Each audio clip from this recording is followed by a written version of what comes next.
Here is a quick guide to types of hypothesis tests. The first is a z-test, which is used to determine if there's a significant difference between a sample mean and a population mean. You use this when the population variance or standard deviation is known, and if the sample size is large, which would be greater than 30. An example would be comparing your institution's average GPA to the national average, given the variance and standard deviation as well. There's also a t-test, which determines if the means of two groups are significantly different from each other or from a known value. You use this for smaller sample sizes and if population variance is unknown. There's 3 types. One sample is used to determine if a sample mean is different from a known or hypothesized population mean. Independent or two-sample compares means of 2 independent groups, and then there's paired samples, which compares the means of 2 related groups. This is commonly like before and after medication or things like that.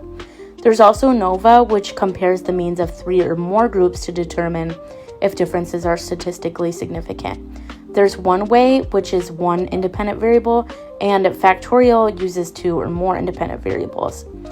Subgroups, there's between subjects, which uses different participants in each group, and repeated measures, which uses the same participants. And then factorial is just the names based on how many independent variables you're using, like a two-way.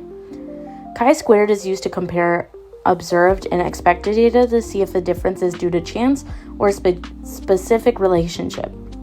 Goodness of fit is used to determine if data distribution matches a claimed theoretical distribution, such as testing if a coin or a die is rigged.